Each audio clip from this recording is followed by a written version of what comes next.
We are all the way live. What is going on, fellas? What is going on? I am doing wonderful. How are you guys?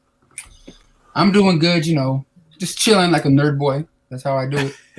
Trying to go out to the thrift stores, try to find some of that goodness to flip on the bay. I'm doing good. I hear you. That's kind of what I'm doing as well. I bought the other day. I find just weird random stuff at Goodwill. So like, there was a bunch of audio cassette, like paperback novels or something like that on audio cassette, sealed. So I was like, oh fuck, it's sealed. Yeah. Let's look some of this up. Now, I don't know if I want to get this for it, but somebody had. It was one of them that I picked up. It was like $250. They asked $250 for it, and I was like, well, hell, if I can get $150 for it, then I'll take it. Yeah, So, do it. Shit. Oh, Man, that's cool, man. I told you this, Wes, but like, I've been finding a whole bunch of different things, throughout different stores and stuff, and I found a couple of like DVDs for like $2 a piece. Sold some of them motherfuckers $150 the next day. What? Yeah. Wow. The 60s and a couple of other random things. Well, you know what, dude? Because of you, I'm freaking been sitting on Gone with the Wind for like fucking 9 months. I'm another one, man. I can't get rid of it. Nobody wants it. I've been like bringing the price down, and I can't. No, there's not even like watchers on the damn thing. I'm like, Jesus, this guy made all this money on these, hyped these things up, and I can't get rid of this thing. It kills me. That shit only lasted for like what, 2 weeks, and then everyone's like, fuck it. Yeah, everybody thought that we weren't going to get Gone with the Wind anymore. It was like, yeah, but I mean, one option, Garrett, just take them all back to like Walmart, and if they show up in the system, they'll give you like a gift card or something for it. That's exactly what I did with the extra ones I had. I was like, oh shit, they're not selling no more. Right back here, mercy. Yeah, great minds think alike here. Yeah. So, we actually have had Brendan on before, long time ago, and I'd recently. I think the stream was like 2014, something like that. Some of the early YouTube streams from back in the day. I think it was me, you, and Steve. Yeah. ST3B. Yeah, he's been asleep for at least the past 3 hours or so. So yeah, not a chance for him to. Whenever Steve quit drinking, he kind of like turned into an elderly man almost. Yeah, he wakes up early, shines his head and starts his day, then goes to bed early.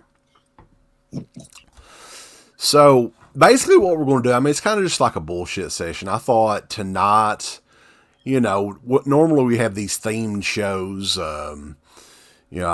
fan commentaries, what did we do last time? Sequelitis, stuff like that. But there's a lot of cool news topics to talk about. A lot of media announcements this week. Take some fan questions too. Just hang out for a little bit, Yeah, man. Sounds good. So let's see who we've got in the chat here. Joe Bob Tar Heel, the Three Amigos. That's right. That's what we can call ourselves. We'll have our own specific show. The Three Amigos versus I don't know. Whatever. Versus Steve. Aaron White, what's going on, dude? What's up? What's up? Pop culture vegan. Good evening, sir. Good evening. Geek Room Life says this is the most epic fucking stream ever. Spotty Wi-Fi outside at a fire. Definitely going to rewatch if I lose the. Yeah. Hell yeah, man. Thank you. Brandon, I guess he's just wanting to cut right to the chase here. He wants us to talk about the Hitcher. I'm not gonna lie, I haven't seen that shit since like the early DVD days, man. Yeah. Well, we've been mentioning it. Like Wes and I have been kind of bringing it up recently. Thinking that it's about time that this thing gets re-released. But I'm gonna say, in my opinion, I'm a little kind of bummed out with it. Am I glad we're getting it on a Blu-ray release? Because I still have my snapper case DVD, sitting on my shelf. That was like one of the first DVDs I think I bought. Great movie. It just sucks that when it's only region B, it's locked, which kind of sucks. I do have a region free player, honestly, but it's like one of those players where I actually have to type in like a code every time I put region 2 disc in. So to me, it's just more of an inconvenience. So I've been kind of just staying away from a lot of locked stuff nowadays. I get you, but I have an all region player too. But it's an easy one on mine. I just have to like hit a certain color for like 10 seconds and then it flicks over or some shit. Mm-hmm. It's pretty cool. I've been using it for 88 films, releases of things. All those Jackie Chan martial art ones. The weird thing, though, we were talking about this before, Garrett and I, though, when it comes to the Hitcher, there was one DVD release of the Hitcher in the United States. It was the HBO, the snapper case release. Yeah. So that was close to, if not, I think right at 20 years ago. That's crazy, man. So, I mean, it's cool that Second Sight Films in the UK is doing this. I'm sure it's going to look great. But there was a rumor, I think, a few days before, but they did kind of officially confirm it, that they were working on it, stated that they would have loved to release the film in 4K. However, the original elements are missing or no longer exist, and therefore it won't be possible. I don't know what the story is with that. I would love to find out. I actually have the writer of the film on Facebook, but he doesn't really respond to much. Eric Red, I think he was the one that kind of, scooped everybody out ahead of time talking about the release. But I'd love to know what the deal is. I know it was kind of a lower budget movie that HBO funded back in the day. But you would think, I mean, Vinegar Syndrome, they make 4Ks out of just the 35mm print. So unless they just don't have a film print clear enough, I'm not sure what the issue is with that. Yeah, who knows? Yeah, I don't know either. So, I think a lot of people were let down by that because we were expecting, hey, a lot of people in the U.S. too, because 4Ks there's no region coding with that. So if you've got a 4K player, you can play a disc from any region, so. Now, did it say it was locked though, or is that just the assumption because it's Blu-ray? Because I have some Second Sight Films stuff here that I swear it plays on my regular player. I'm not for certain on that. I don't think they've made that announcement. They're doing some restoration work on it now. And Brendan, you were saying it's been a while since you've seen the movie, huh? Yeah, since like the early days of DVD, I can't even really remember it much. So there is a HD rip of it on YouTube. So I would definitely recommend you checking it out again, because I think around Halloween last year, Sarah and I watched it, and it'd been a while for me too. But I was like, man, this is a great movie, And they had the remake. When was that? Like 2006, 2007. Had a perfect opportunity to re-release a Blu-ray or something over here. The original. That's normally what happens, right? But nothing. Yeah. So weird. This whole world's been weird lately, man. No doubt. Yeah. Again, I would really just see. I don't know. This might be a region-free deal, because I'm looking over here and I have When a Stranger Calls box set. I have Flight of the Navigator, and those aren't 4K. Those are just Blu-ray, and they both are working in my player. So maybe, even though it's a Blu-ray, maybe it is going to be region-free. Which, again, I have a region 2 player, region-free player, and I would probably buy it regardless. But out of me being just out of convenience purposes, I think that it would just be better if. It was region free. I would be shocked though, actually, because HBO still owns the movie here in the United States, as far as I know. I think it is on HBO Max right now. You can stream it that way too. I would just be surprised if it was region free. It's possible. But Runk Russell from back in the day, Blood Top Online. The Hitcher is a great movie, and I don't pull out my burned copies of movies a lot. That's all I have of it, I think. I just like that you guys are talking about it. It's such a creepy chase movie. Mm-hmm. It really is. It still works, man. It's creepy. Yeah, I like the music and stuff in it too. Yeah, adds a lot. Yep. It's got good atmosphere to it, Mm-hmm. Antonis, I don't even. This is one of your buddies there, Brendan. Try pronouncing that name. What's up, Antonius? It's one of your cronies, Brendan. Cronies?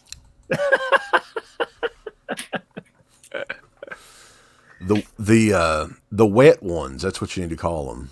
Your Hulkamaniacs are the wet ones. Isn't that what those little wipes are called? Wet ones? Yeah. Yeah, no, I saw that too. Speaking of that, did you? Now that I just got me on a topic of wrestling, really quick, there was one event. I think it was like a Survivor Series or something. It was I don't know. For some reason, I remember it was like Warrior, Hogan, and LOD, and LOD was talking. They were like, "You have your Hulkamaniacs, and you have your little Warriors, and we have the little Doomers." And I was like thinking to myself, like, little Doomers, like, did that would happen like once? Like, they've never called them that ever. Were you a little Doomer, Wes? Well, I mean, I guess maybe I was a little Doomer. I don't know. I didn't have. I'll have to try to find it. I remember you think it was funny. I was like, little Doomer. That was kind of random. I always wanted the foam spike. My God. Yeah, I never did get those back in the day. No, me either. To all the wet ones out there, you are rocking with a champion, brother. And if you don't know, you gotta know, brother. What are you gonna do, brother? Who's that signed by? Razor Ramon? Yeah, Shawn Michaels and Razor signed this one. Oh boy, what you know about that, brother? That's sick. I think I remember that back in the day. You did the unboxing for that. Yeah. That was back in the glory days for sure. Yeah. We didn't need to fast forward through wrestling back then. Yeah. That's true. I haven't watched wrestling in forever, dude, except for like random like DVDs and shit or Blu-rays they come out with. I'm with you, dude. I haven't watched it in a long time either. WrestleMania I watched, but that was it. Yeah. I still watch it. I'm like a crack addict, I guess. I don't know. Brandon Skaggs says that was the Survivor Series with the Warrior, Texas Tornado, and Legion of Doom. Aha! That was it. Little Doomers. You little Doomers, brother, and your tornadoes, dude. Yeah. Oh shit! Actually, I gotta get something real quick. I gotta ask you guys. I gotta ask you a question about this. All right. Sure. And I think Garrett, we need to talk about this movie tonight too. What? Oh yeah, we can talk about that. All right. I got this piece, from this autograph community I'm a part of, but like I just got it because it looks rare as shit to me because I do not remember this. But it's autographed by Hulk Hogan and Mean Gene. But when the fuck did they team up together? I don't know. The 80s or 90s that was, I'm guessing that was pre WrestleMania 1, probably, or right around the time of WrestleMania 1. Yeah, that's cool though, dude. I can't remember this very much, but like some people were telling me it was like they teamed up once or twice or something like back in the day as a tag team or something. I've got a old WWF magazine that has that same picture in it, I think that's probably like 84, 85. Yeah. It's pretty cool though, man. Yeah. Rye the Horror Guy is saying that the Hitcher is actually on Cinemax right now. Wow. What's the odds? So the Hitcher would be a good... Joe Bob is talking about AEW. AEW is amazing. He's trying to stir the pot. I've never watched an episode of my life of AEW. Here's my problem though with AEW. I'm not going to get into it very much because you guys aren't that familiar with it anyway. So they do a lot of the same shit that WWE does, right? But they've got their group of fans that basically, like, if AEW could fart in like a perfume bottle, they'd just be like, yeah. No, that's what I feel like. They can do no wrong, you know. I haven't watched it, but like a couple things. Like, just imagine, that that big explosion match, and if it was WWE and that was the end game, right? It would have been, they never would have heard the end of it. And then recently I heard they just had another match recently, which was just like botches for like the whole match, and everybody was like praising it. But hey, I don't know. You need to look up from the show on Wednesday. They had like it was called Blood and Guts, and it's basically that's what I think I'm talking about. Somebody said it was recent. They said it was just like a big botch fest the whole time, and they said it was almost comical, and I didn't see it. So the end of it is what was so comical, because Jericho got thrown off the top of it's basically War Games is what Blood and Guts is, the old, double ring cage from back in the day. So they throw Jericho off the top of it, and he lands. Here's what this is. I'll describe it to you. It is like 5 layers of big cardboard boxes covered up with a tarp, which is covered by, I don't know how they got these. It's cardboard diamond plate is what it is. Ugh. Sheets of it, right? That's not even fastened or anything. So he lands on this shit, and these cardboard sheets are flipped up. You can see that they're broke. And it wouldn't have been that bad, but they focus on, like, they just had the camera on him the whole time. Now so you see all that? Oh, you could, yeah. Yeah, you could see everything. So it was bad. But it must have ruled, so it doesn't matter. Oh yeah, sniffing some more of that perfume. But this Rust in the chat says the Hitcher would be a good '90s wrestling gimmick. Definitely would. Yeah. This is something else I had on here though. Mike Gall. What's up with Scream halting on the slipcovers? I don't know. You know more about this than me, because I just saw a couple people post King Kong and there was slips on there. So I don't know where. I don't know. Oh, look at it. He debunked. Not entirely though. Not entirely. Where'd you get that? I got this. It's a review copy. I got it like a day or two ago. Son of a bitch. Fast. Yeah, Scream Factory's not going to send me a review copy. Well, dude, I get random shit. It's just like I can't really request. It's just like whatever they feel like sending comes. You know what I mean? That's how it is these days. So here's what I'm thinking is happening though. So everyone that ordered directly from Scream Factory, I'm thinking is getting the slip. Everyone else, no. I think that's what they're doing right now without making any sort of announcements or anything.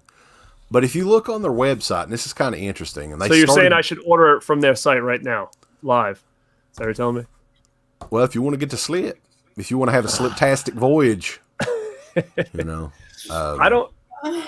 Look at the cardboard. Listen, like, I'm not a big, like, I need slip covers. Half the time I put my slip covers away. I don't even have them displayed. But Scream Factories, I do have my slip covers out and on the collector's edition. So what would piss me off is that you've collected all these collector's editions and then they start just getting rid of the slips. It just won't. To me, I need everything to match. So if they stop with the slips, then guess what? All my Scream slips are coming off, and then none of them are going to have slips. That's what I'm going to need to do. That's just me. What? Then you got to put them all up on eBay? Well, I mean, if that's going to be the case, I probably would put them up on eBay and get some good money for them if there's not going to be slips anymore, because I don't want to have, like, I want everything to be sequenced. That's all. I saw some assholes on eBay selling just a stack of slipcovers from fucking Scream Factory for like $300. Well, I can't call them assholes because I sell shit on the people. Like, Jesus Christ. Are you one of those people too? Well, I don't sell slipcovers, Dude, like it's crazy with eBay because you can look in your collection. I'm sure, Garrett, you've got some stuff that's still sealed from years ago, right? Check that shit. Because sometimes, I know for a fact, like I should probably get rid of my They Live with slipcover because I have the 4K anyways, and I know that slip is worth a lot in itself. So I know I could do it. There's I was looking through stuff in my shelf a couple months ago, and I had no idea about this, right? There was a movie that I think it was Wild Eye Releasing come out with on DVD probably 12, 13 years ago called Crawl Space. Mm-hmm. Yep. And they sent it to us back in the day to review. I looked that damn thing up. It was like $150, $200. I'm like, what the hell? Yeah. Yeah. You know, evidently it never came back out or whatever. And then the steelbooks, the Disney steelbooks, Sarah's the one that grabs them. You know, Huh. I was looking at fucking Little Mermaid slipcover, and I was like, we're selling that shit. It was like another one that was $250 on eBay. So it's kind of ridiculous if you've got some sealed stuff that you really don't think you'll ever watch. Look it up because people are. Yeah. If you also Anybody there's a know? lot of- What's up, Brendan? Go ahead. Sorry. There's also a lot of stuff that's original, like first run Blu-rays from like the very first run of shit that are out of print too, like Dark Water. You can get like $60 to $80 for. You know, the blue cover one and shit. Mm-hmm. And I you know, a lot of the original Blu-rays that first Is came that out. movie with Jennifer Connelly? Yeah, that's just fucking expensive now. I have that sealed Yeah, somewhere. look it up on the base, sir. Oh, That's going on eBay. And have you ever seen the movie 200 Cigarettes from back in the day, with, like Ben Affleck, Christina Ricci? I want to sell Dark Water and buy Career Opportunities because that's the Jennifer Connelly movie I need on Blu-ray. Oh hell yeah, dude! With them, her and Target and shit. Yeah, get that Yeah. for sure. How you doing, girl? What's up? Hey, does anybody know? You know what I do have still sealed is remember when Scream Factory did those Halloween steel books? Are those worth anything? Because I could probably dump those. That I'm not sure. You might have to scan that eBay app on that one, son.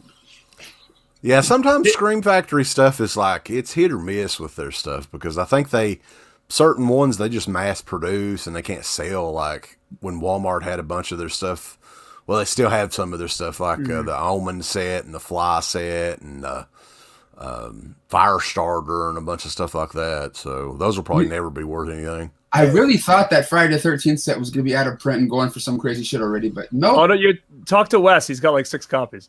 Dude, look, I ordered one. He's waiting. I ordered one, right? Like everyone else did when it first came out. I was waiting for the mailman to come and shit so I could do my video or whatever. Motherfucker brought 2 boxes. So 2 of those big ones. So I have like one extra one that's not even open with the posters and shit.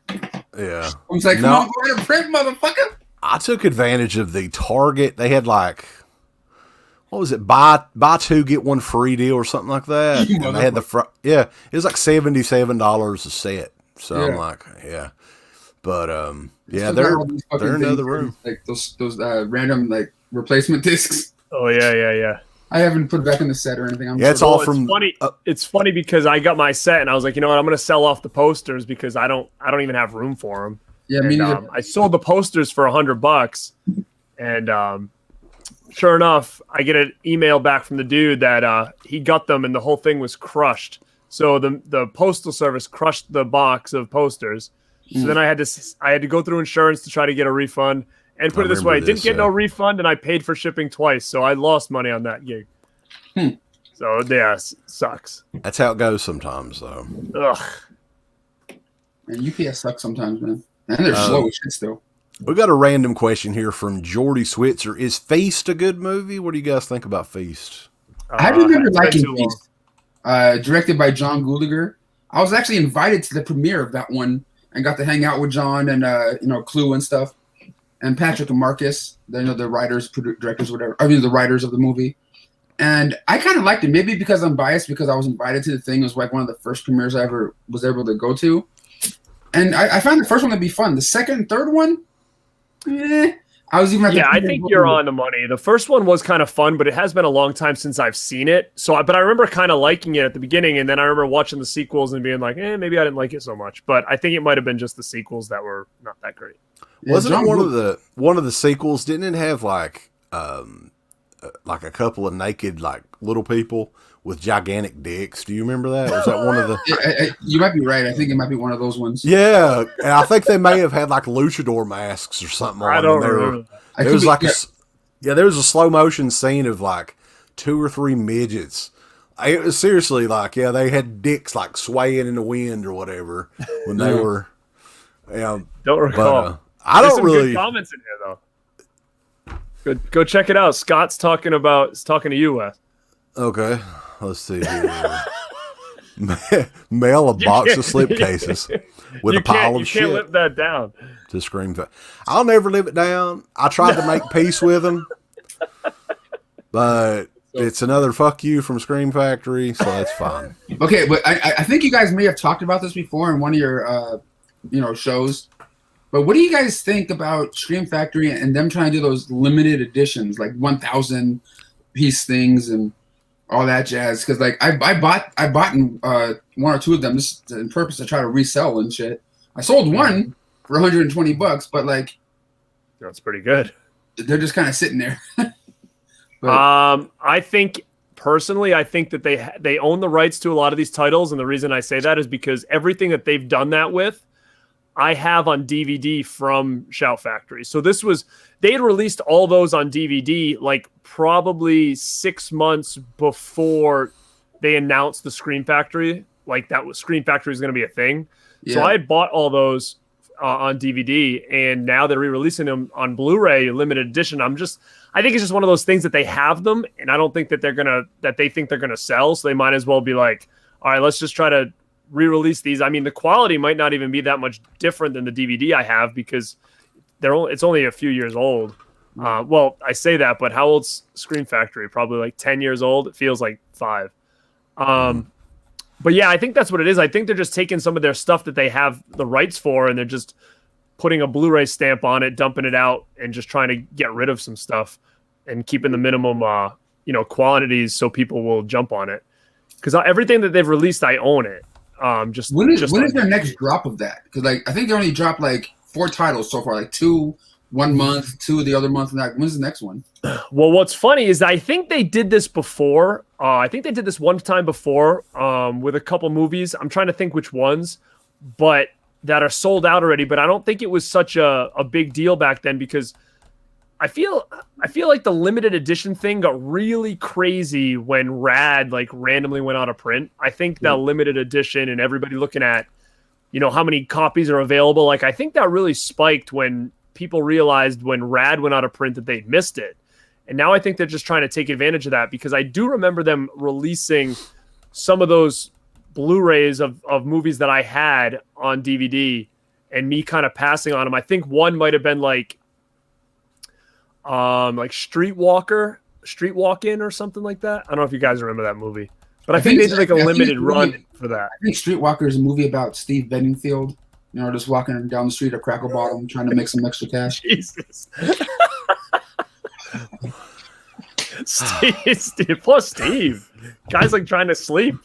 Well, Steve's one of those guys. It's just fun to make fun of him because he has no sense of humor at all, really. He kind of does, but Pizzow's in here. Yeah, I was going to mention that. Man, Piz is doing some big shit on his YouTube channel, man. Look at him. God damn, getting like directors and actors and all. Like, God damn, Piz, fuck. Keep pushing that. Yeah. He's going to have, God damn, what's her name? Rebecca Gayheart, right? Went to the same high school as my wife. I mean, she's a few years older, of course.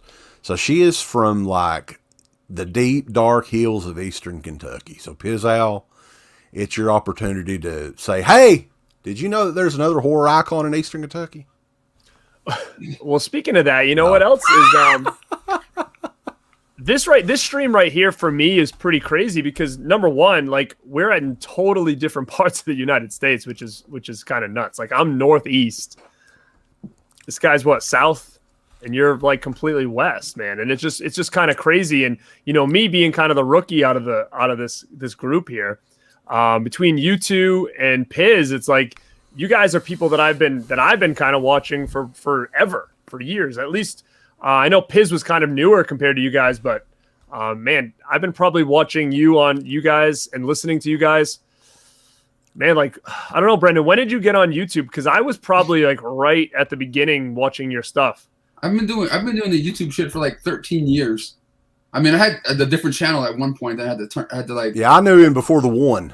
Yeah, there you go. Yeah, I knew. That might have been. I may have been. Yeah, I don't remember. I just remember it was like you and Sean were the first two that I was really following on YouTube when it was like coming to, because I was a big DVD collector at the time. So it was like you two were the two that I was really following when it came to like movies and all that kind of stuff. Yeah, when it comes to the unboxings and the DVD Tuesday deals, I think it was you and Cool Dude, or you were like the pioneers.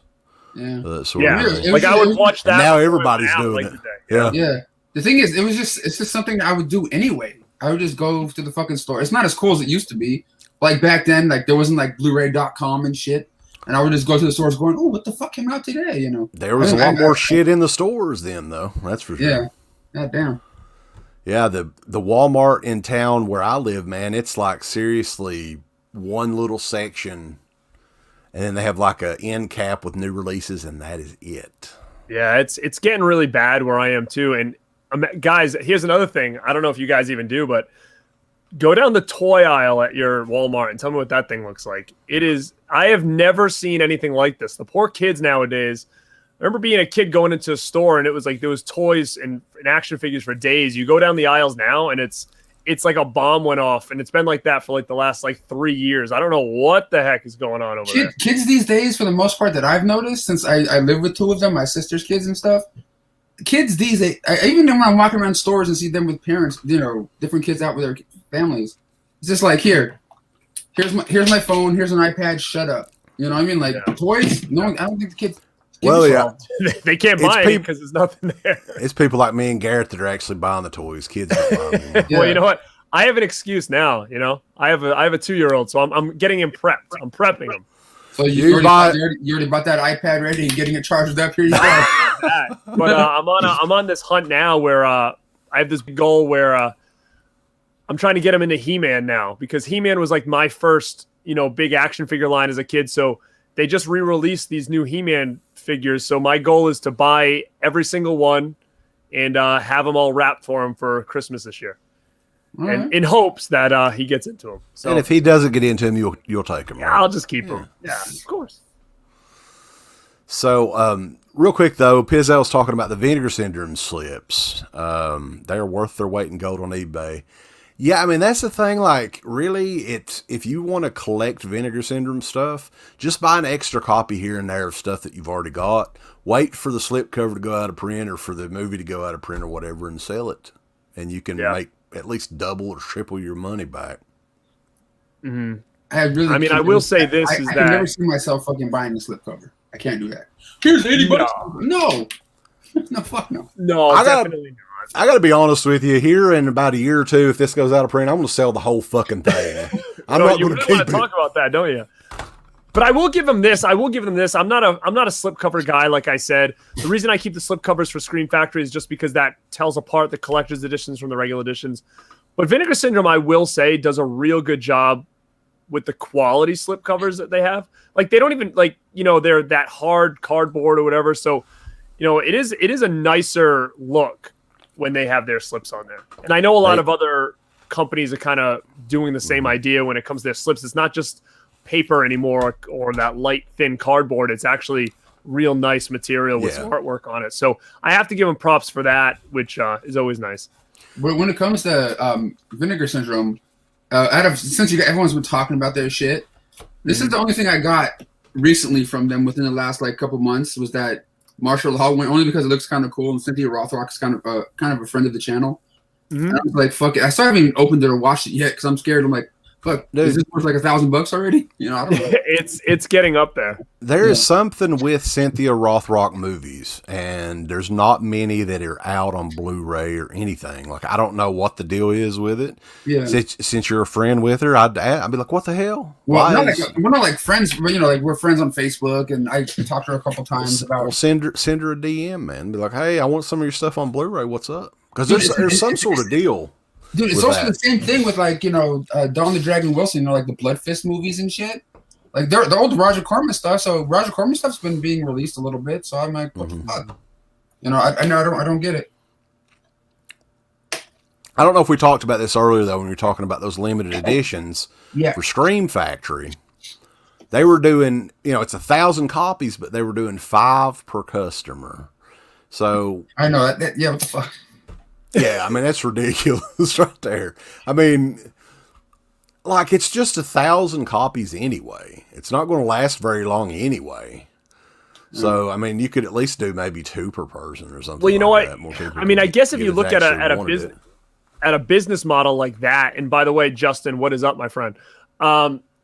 If they're like 1,000 copies, you can buy 5, which basically they're telling you, hey, go flip this thing. Like they're basically telling you to flip these things.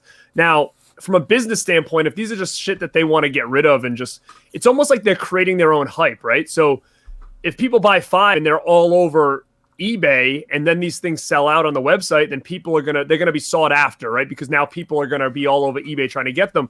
And I think all that does is it just puts more eyeballs on their product, right? So now more people are gonna be trying to figure out, okay, when are the next limited editions coming out, or when is it? So I think in a way, I think it's probably like this big game where they're basically hyping their own product in a sense, forcing people to hype it up by throwing it on eBay once it's sold out and getting more eyeballs on their stuff. I think that's what it is, because it doesn't make any sense that they'd say buy 5 and there's only limited to 1,000 unless they're using that as a tactic to make their stuff more sought after, which gets people more, invested in Scream Factory stuff again, because they have kind of fallen a little bit compared to what they were.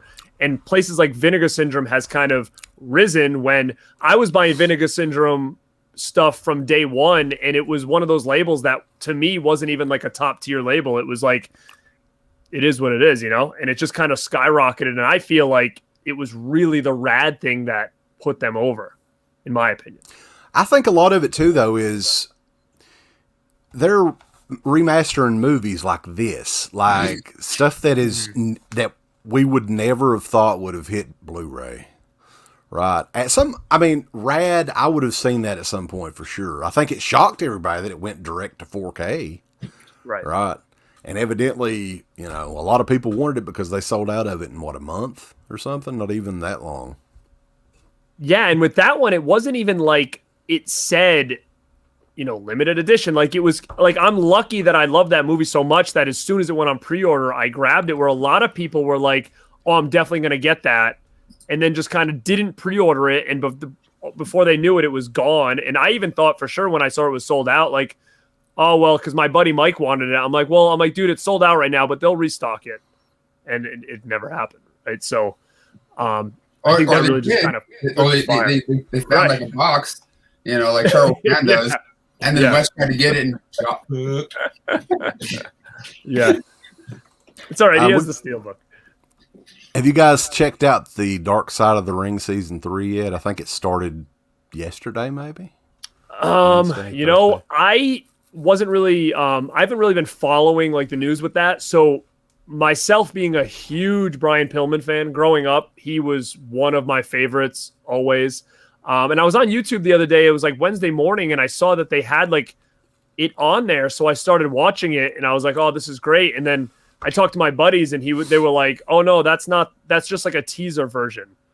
So I haven't seen the actual version that came out the other day, but I watched like a 40-minute version on YouTube, which I guess wasn't the full version. So I'm definitely interested in checking it out for sure. Yeah, I think Brian Pillman episode was I think it's a 2-hour special. Yeah. Yep. Where do they air that on? Like a website or some shit? It's Vice TV, I think. Okay. Vice, yeah. Ken Carlson, we did actually talk about the Hitcher coming from Second Sight. I think the consensus, at least with me and Garrett, kind of upset that, it's still a UK release and it's just a Blu-ray. I think we were hoping it'd be like a 4K release. Better than nothing, I guess. That's true. At least they're remastering it. Pizzal, he said, thanks, guys. It's hard to believe how long we've been doing this YouTube thing and how much has changed. It's crazy how much YouTube has changed. I'll say that. I miss the video responses, man. Yeah, me too. That's how I used to connect with people back then. You know what I mean? Like, you can kind of like become friends by doing that kind of shit. And it's kind of hard. You can't really connect with YouTubers these days anymore. I mean, at least like how it used to be. Now it's just kind of like, oh, well, they don't even promote channels like ours anymore. There's no chance in hell that we're ever going to fucking, No, I mean, a lot of the content now is it looks like shit that's on TV. Yep. like the stuff that they produce at least or whatever. It's like back in the day, if you watch some of our really, really old videos, we were using like a little Kodak Easy Share camera that, I don't know, it looked like something from like 1984 or whatever, you know. And now they're using these big 4K red, like, you know, what are they, like $5,000 cameras to make YouTube videos. Yeah, dude. There's like people out there making like hundreds of thousands of dollars a month on YouTube, dude. It's kind of insane. Yeah. Yeah. That makes me a little bit sick, to be honest with you. I know, right? Well, especially because of how consistent you guys have been. And even like with Wes, it was, you know, when you guys were at the top of your game, it was almost like YouTube was just kind of coming into the fold. And you guys, imagine if you would have pushed it hard, you know, then. You know how that would have been, and then even Brendan, I gotta give you a lot of props. Just as consistency, you know, is king with anything, and the fact that ups, downs, this, that you've still been able to do this. Like for instance, like me, I'm brand new to this thing, and my goal was like a video a week, and it's been challenging. So I gotta give you props, you know, big time for sticking to it through, you know, everything you've been through and ups and downs, and still running with it, because it's not easy. It's like a job like anything else. Especially when the channel doesn't really go anywhere. It just sort of like hits the same, you know, it's fine. Hits the same audience, but nothing ever grows. Like I kind of already know what the views are going to be when the video's being made.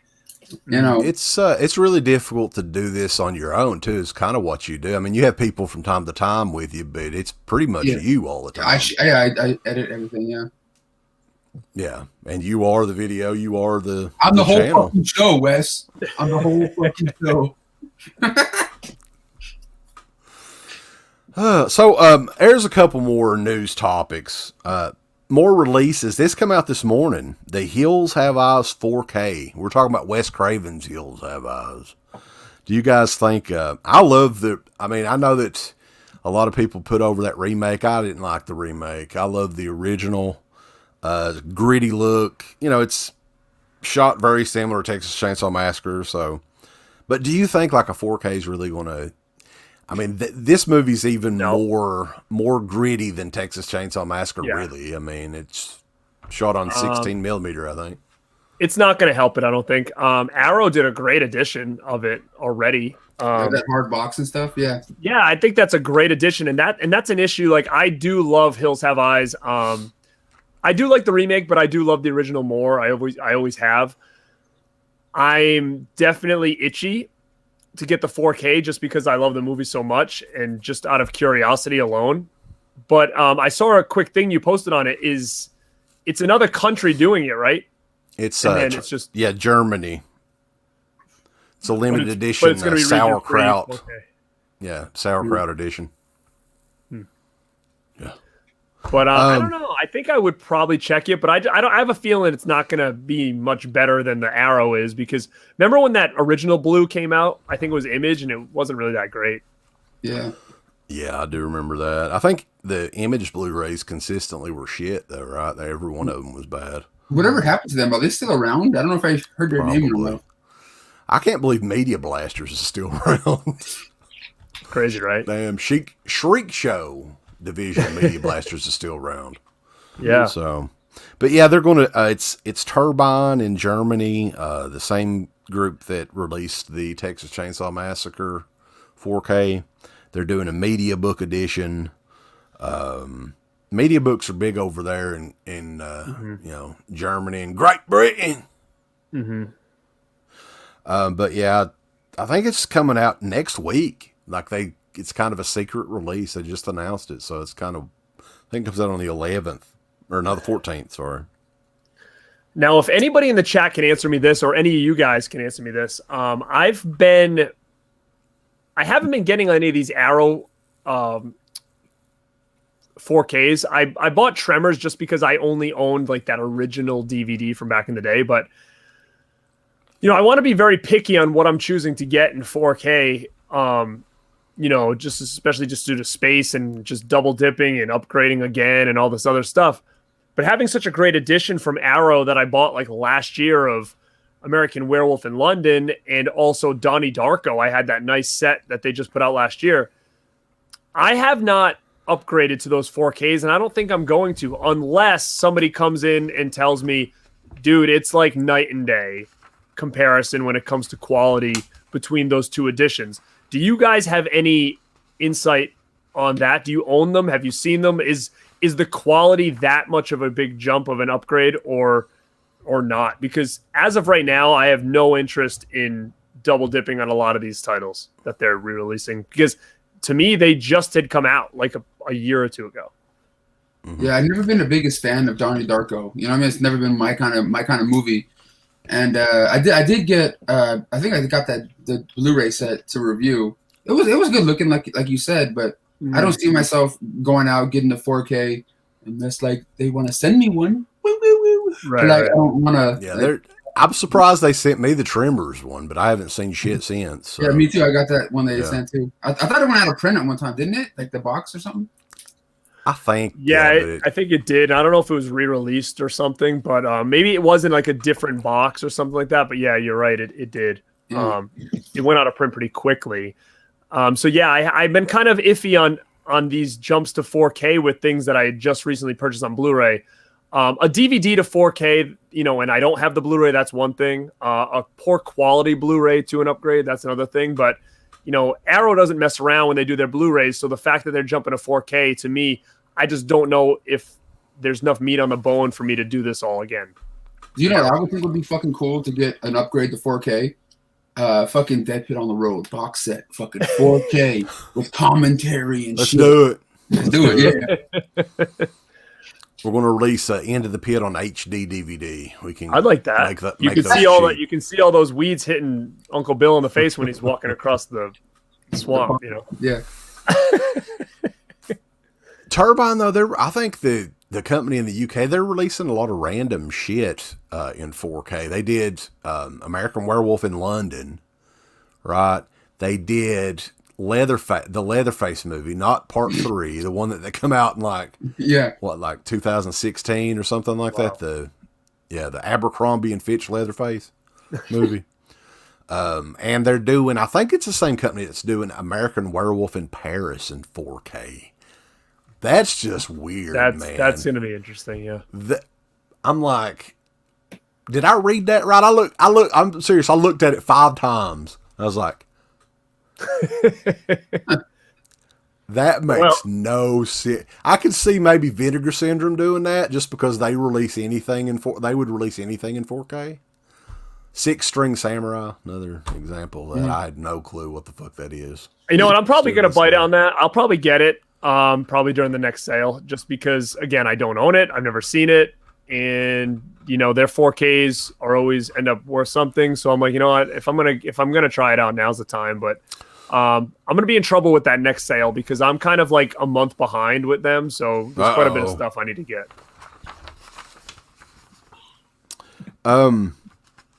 Let's see. I want to do some sort of non-release shit because we talked about Blu-rays and stuff the whole time. The new Conjuring movie that's coming out. Are you guys excited about that? The Conjuring in 3D. No. Is it really in 3D? No, it's part 3 though, I think. Yeah, I just saw the trailer to that when I went to the theater to go see the new Mortal Kombat movie.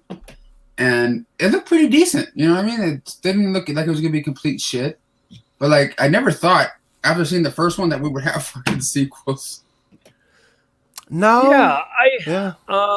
I haven't seen the trailer for it. I saw it was out, but I'm just very lazy when it comes to those kind of things. Like I'm like, I don't need to see the trailer. I'll just watch it eventually when it comes out. You really should have saw it, dude, because at least the one in the trailer I saw, there's like a bunch of like ghost boobs and demon boobs. I'm like, what?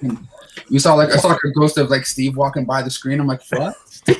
Steve shaking his titties at you, So I don't know, but I did like Conjuring the original, and I liked the sequel. I haven't really seen like a lot of the spin-off stuff. I saw The Nun and hated it, so I kind of stopped with that world. Yeah, I didn't give a shit about The Nun either. But I'm kind of curious about the third Conjuring, to be honest. Well, it's going to be, on HBO Max, which I already have, so I'll check it out on there. To be honest, I was asking you about this last week or couple weeks ago. I'm not sure I've ever seen Conjuring 2 because I get the Conjuring and the Insidious movies mixed up. I'm like, yeah. So I don't think I ever watched Insidious when I first saw Insidious. I was like obsessed with that first one. Mm-hmm. I still think that's such a great movie. Sequels, they're okay. But the original one's really good. The sequel of Conjuring's not bad. I'm trying to remember which one it is because you're right. Like everything kind of mixes together. Mm-hmm. I just remember like this big, tall old man in a chair or something. Do you guys remember that? He was like some kind of ghost. Like I don't know. He was like a big guy because I think it took place in England or something, in London, I think. Mm-hmm. It's been those movies kind of all. I need to rewatch them to be honest with you. But yeah, I mean, I'm like you. I do remember Insidious 1 and Conjuring 1 both being great. Mm-hmm. So, also from Paramount, see all these companies. We need to talk about this too, right? So everybody cut the cord years ago, or a lot of people did. I didn't because my wife loves fucking DirecTV. Mm-hmm. But now, like, it's going to be, because you've got what? Universal, Paramount, HBO, Peacock, Netflix. So is there really, Paramount Plus, they're going to be bringing out the new Paranormal Activity movie. So if you want to see that, you got to get Paramount Plus. And that's the thing. Like, I cut cord with cable, but now with all these things, it's like, dude, I'm going to end up paying the same amount anyways. I've been trying my best to hold off on buying. Like, I don't have HBO Max, so therefore I haven't seen anything that's been released yet. I think I will definitely get HBO Max if, like, Ghostbusters goes there, because, I mean, I'm dying to see that. I'll watch Halloween Kills, but there's nothing else that's really just drawing me to actually pay the money for it right now. I'll wait for it to come out on physical. Me, I don't really have really any of those things except for like Netflix and Disney Plus, and that's just because my family wants it. I usually watch the physical media shit. Mm-hmm. But I found out on Disney what's it called, Paramount Plus. I know you guys probably don't give two shits, but I found out they have all this Nickelodeon shit on there. You know what I mean? Love Nickelodeon. Like Guts and all that. And, like all that Nickelodeon game shows and shit, like Nick Arcade. But I'm like, fuck, dude, I may have to get up on that shit. I heard. I mean, I love that stuff too, dude. So you can't do that on television. Is on there. Yeah, I know. I was hearing all that shit. Is Double Dare on there? Yep. Oh, I would love to watch that again, man. That was I loved that as a kid. Like, I remember being so young and watching that every day. Man, fuck Mark Summers. Fuck Mark Summers. They did a reboot of that. Yeah. I don't know if it's still on, but Mark Summers was on the reboot of it. Yeah. Did you guys see that there was like a Nickelodeon documentary that was just out on Hulu? I just watched it. I thought it was great. The Orange Years? Yeah. I was actually there when they filmed some of the interviews with my buddy. Oh, really? It was really good, man. It just brought me back and was like, man, I was obsessed with Nickelodeon, like the Snick days and and even when I was younger and Double Dare and stuff like that, it was just crazy to me. And one show that I never really got into, and I think I just was getting a little bit old, I think, when it came out, was Pete and Pete. I never really got into it, but now that they're like they were showing it on that thing. And I think one of the reasons I didn't get into it is I think it really just was way over my head. Like, I think I would enjoy it more now than I would have enjoyed it as a kid, because they explained like the what it was about and what they were looking to do. And it almost seemed like it was over the head of kids, So I'm really interested in maybe checking that out now. I know I've talked about this in like different live shows that I've done on my YouTube channel, but I never thought as a kid growing up watching Nickelodeon and seeing Mark Summers and like all these different people, getting to meet a lot of these different people and have them in my videos, and then sometime down the road being threatened by Mark Summers to sue my ass. I'm like, bitch. Wait, was that's legit? Mm-hmm. That's legit? For what? Or was it a joke?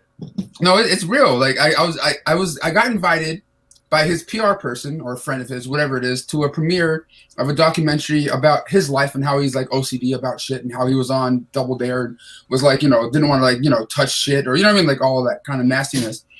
And I was there to, shoot video at the premiere, whatever, talk to him, fucking, whatever, just be a nerd. And he's like, oh, thank you for the interview, whatever. And then, I interviewed him with a friend of mine and everything went well. He signed my shit. I fucking left.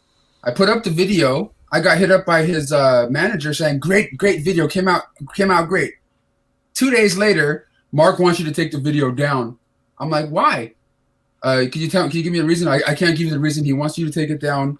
I'm like, I would like to know what the fuck's wrong with it. You know, nothing's being said. It's not like I stuck this pen up his ass, you know, as during the interview, like, talk, bitch, you know. But you know, after our back and forth, he's like, yeah, Mark's gonna take it to the next level if you don't take it down. I'm like, well, fuck, the video only got 2,000 views anyway. Fuck it. It was just kind of like, you know, if you don't do it, bitch, we're gonna be fucking, you know, calling our people. I don't think they could have done anything, man. I don't know. Whatever it was freaking me out. I'm just like, not for a fucking video I'm making $3 on. Oh, good. Well, I don't blame you, but I don't think that. I think he was just for some reason he wanted it taken down. But you know, you recorded it. He was there, right? Yeah, it was just me and my friend, and we were just interviewing. Whatever it was, something he said or did in the video, he probably didn't like. Whatever it wasn't us being any, you know, like trying to get the controversy or, you know, get the scoop and like try to get people to come to the fucking to the channel because my videos, no one gives a fuck. Yeah, it's fucking Mark Summers at the end of the day. I mean, come on. It's not like he's going to run for Senate or something, you know.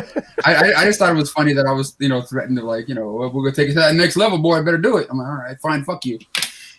Yeah, that's crazy. Yeah, I've been threatened with lawsuits before too. I know. Oh no. Could it have been by somebody that Oh boy. No, it was his dad actually, but you know. Yeah. It's all good. I know. They do that sometimes. You heard the whole story, right? I think so, maybe. Yeah, we're not going to get into that though. I don't want to be threatened again. So let's see what's on the chat real quick. Let's just change the subject. Battle Royale 4K, man, I'm fine with my Arrow Blu-ray of Battle Royale. I don't watch that movie enough to upgrade. If they sent it to review, I would take it, but you know. Yeah, I have that big Arrow box. It's like a box with all the different versions or sequels or whatever. So I don't think I'm going to upgrade that.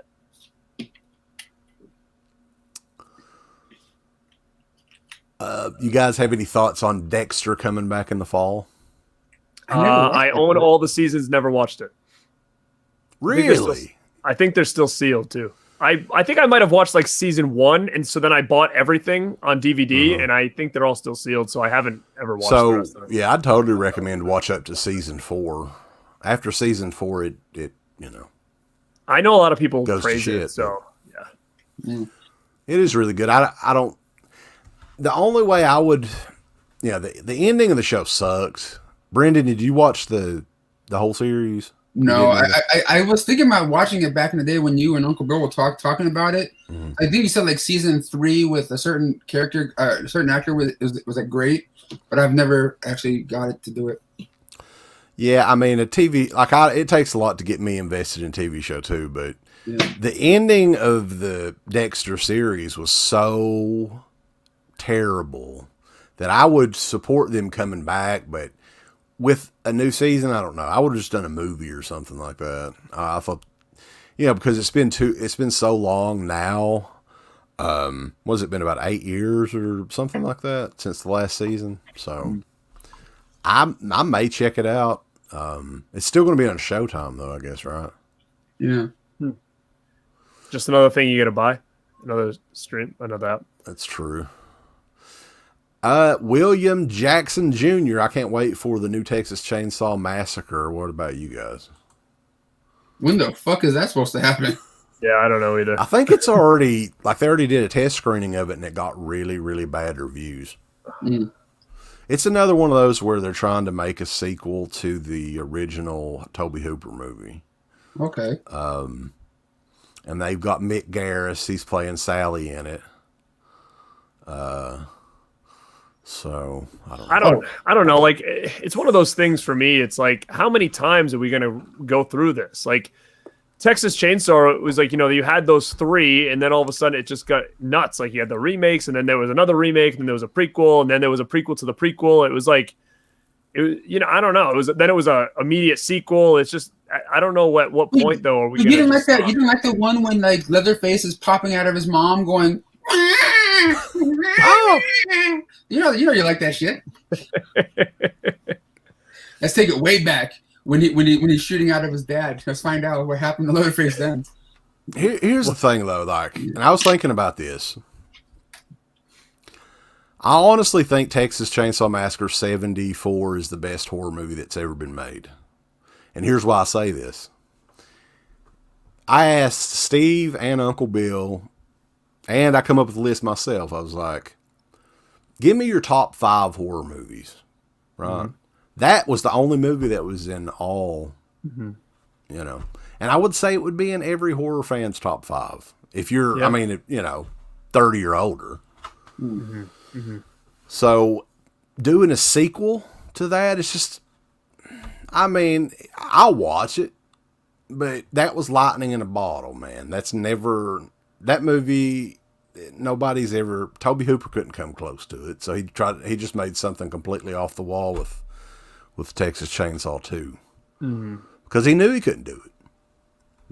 Nobody else can do it either. So if I was guessing, that movie is fucking terrible. It's going to be terrible, but I'll watch it. Mm. Oh, Wes, there's something, Garrett too, because I know especially you and Uncle Bill used to talk about this stuff. This is like a little bit, of course, off topic, but it's still movie related. I know how you guys used to talk about conventions and how actors would charge so much, keep charging more and more money for their fucking autographs and stuff. Mm. And since over the last couple of years, I've been getting into the autograph collecting even more. Like, online and shit or whatever. I like getting stuff autographed in person more. But since this pandemic, dude, I've been seeing these autograph companies online who I'm trying to partner with on some of them. We'll see what happens. I got some in my back pocket, sort of. But what do you think about certain celebrities charging what they're charging? I don't know if you know this or not, but Margot Robbie is doing a private signing coming up, and she's $300 to sign an 8x10. Oh. And then fucking Sylvester Stallone, Stallone is doing a fucking signing, and just for an 8x10, $850. And other bigger sizes, it's more and more money. If you want him to sign a belt or fucking pants, it's fucking more. My opinion, because again, I'm really heavily into autograph stuff, but I'm very particular because I'm not going to spend that kind of money on it. And number one, and number two, I'm very not mainstream. So like Margot Robbie autograph to me is not even anything that I would even consider. Like I have no need for that. I wouldn't even like look into, like, that's just me. Right. So, but if I can't tell you, I've probably got William Zabka's autograph like 6 times here, and he's going up and up, and there's a Rhode Island Comic-Con coming to me, and he's like one of the main guests where, before, and they're doing like a Cobra Kai reunion, which is great. But I've used a couple of these services during the pandemic when there was no conventions going on to kind of round out some collections. So like when all those Cobra Kai kids like did some stuff with Zobi, I grabbed every single one because I didn't know if conventions were ever going to be a thing again. I didn't know. And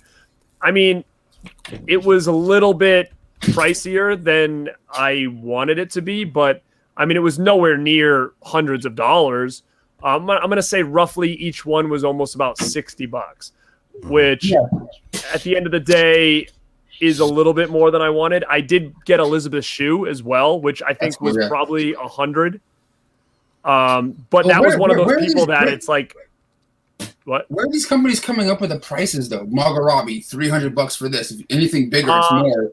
Stallone. I mean, I think she's just considered an A or like a higher end actress. That's kind of taking advantage of the autograph community. Like a lot of these big stars are seeing how much money these smaller, actors and actresses are making to do this kind of stuff. Like same with like cameos and all that stuff. Like everybody's trying to get a piece of it, but it's just on how important it is to you. Like for me, Elizabeth Shue was important. Do I think $100 for her autograph was too much? Yeah. But I think for me, it was like, she's a bucket list for me for the last 20 years. I would, there's a couple other ones that are on my list of people to get. Arnold Schwarzenegger is, but I'm not going to pay $700 for it either. Well, I think that where they come up with the price though is all these celebrities have like an appearance fee. And the bigger the celebrity, like Margot Robbie, I mean, I'm sure the price of that's going to be outrageous. Same with Stallone.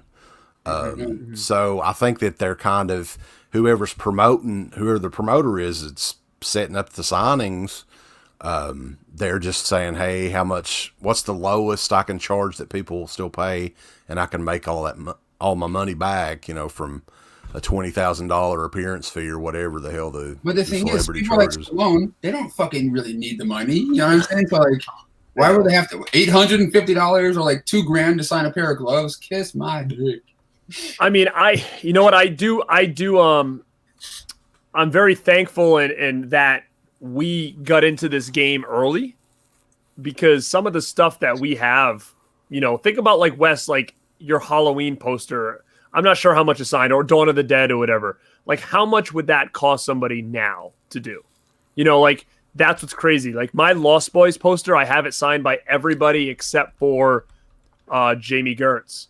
And, half that cast or a quarter of that cast is dead now, right? So to me, like, what would that be worth, in that community at this point? So when we're meeting Robert Englund for $25 back in the day and getting shit signed, where now Robert Englund shows up at a convention and he's going to be what? He's probably pushing $100, right? Yep. So imagine getting into this game now and how crazy it is. So I think that we were very fortunate to what? When we met Jamie Lee Curtis, like that was probably the biggest deal at a horror convention that I can remember. She was $80, and that was like almost 10 years ago.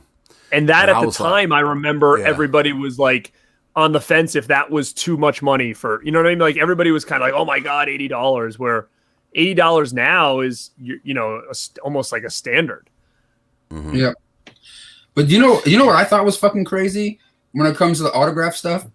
Because I don't know. I think sometimes I think the conventions are the ones that up the price on things. I don't know if it's necessarily the celebrity, because there was one week where I went to this like nightclub or whatever where a certain person was performing, and after the show, said person was just hanging out with the guests there, signing shit, taking pictures, talking to people. Mm-hmm. I got to chill with Jeff Goldblum for a little bit, doing like a little, it wasn't like set up. It was just kind of like I fucking went there. He's like, okay, cool, fuck it, And he signed my Jurassic Park.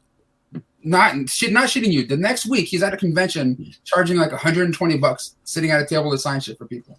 And I'm totally with you on that, man. Number one, I have Jeff Goldblum signed on a fly poster that I had got at a convention. So I did pay, I don't even remember how much he was, but I did pay whatever he cost. Yeah. But at the same token, Kiefer Sutherland was playing a music act in my area, and my buddy and I went down there early with our posters, and we had tickets to the show, and we saw him get out of his bus and he signed the posters. I mean, he was kind of pissed off. Actually, it was not the best experience. Yeah. He took pictures with us, signed our posters, but there was so many people with like surrounding his bus that wanted autographs. And you could just tell that they were more or less not fans. They were more like autograph. I don't know what you'd call them, because they were having him sign that sell autographs on their fucking eBays and shit. Yeah, like they were having him sign random shit like baseballs and stuff like that. Didn't make any sense. And he got really aggravated. He's like, every show I do, you guys are waiting for me. I'm not doing this anymore. So tell all your friends and your social media groups that I'm done doing this. So he was kind of pissed, but luckily I was able to meet him. He signed my poster for free. We took a picture for free outside the thing.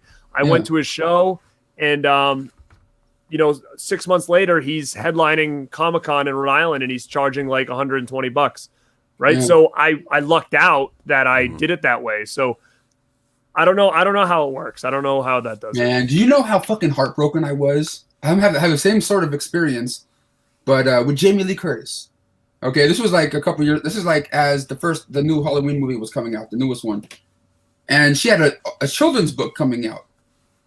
This little small bookstore was advertising Jamie Lee Curtis from Halloween, like all up in the on the website and Facebook pages and shit, is gonna be here for her new children's book. So me, my friend or whatever, we went there. I had my sister's kids with us and shit too. They were like, we bought the book, but she was just like, I'm not signing anybody's fucking posters, DVDs. And she just comes walking out. I don't give a fuck. I ain't signing shit, so bring that shit to your car before we start reading this book. I'm like, fuck.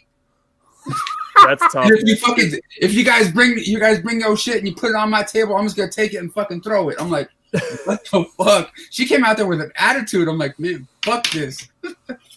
I stayed there. Yo, I just got a message pop in saying Tawny Katane just died. Can you believe that? Did she have cancer or something like that? I don't know. Shit, man. That sucks. Yeah, that's sad. We'll go through some more of these questions real quick here. There's something funny that I found on Dread Central earlier today that I want to talk about later too. Are you guys good for a little while, or? I'm cool. Yeah, man. Okay. Faithful to one another. He's talking about the Saw movies. He says that Saw 1 is high quality, 2 wasn't that great. Would like to watch the rest as well. Most are on Prime Video. So Saw's coming out 4K, or it may already be out. I don't know. Do you guys think those torture movies have aged that well? I mean, do they still... They had a huge following like 12, 13 years ago.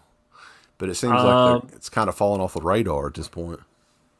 I can say this. I think the first one will hold up because it was a little bit different than the rest. The rest were just how crazy can we make these kills? I think the first one actually had a decent plot. It's been a while since I've seen all these movies. But I will give my buddy, he was actually in the chat over here, Justin at Movie Watch Daily. He's going to be doing a big full Saw type of review, or I think he just watched every one in the series to do some kind of big Saw thing. God, so the poor guy. Yeah, so I would say check out his channel, guys, and he's got something coming. If it's not already here, he's definitely doing a big Saw thing on all the movies. I have not seen Jigsaw, so I don't know anything about that one. But when those movies came out, the Saw ones, it was like every fucking year.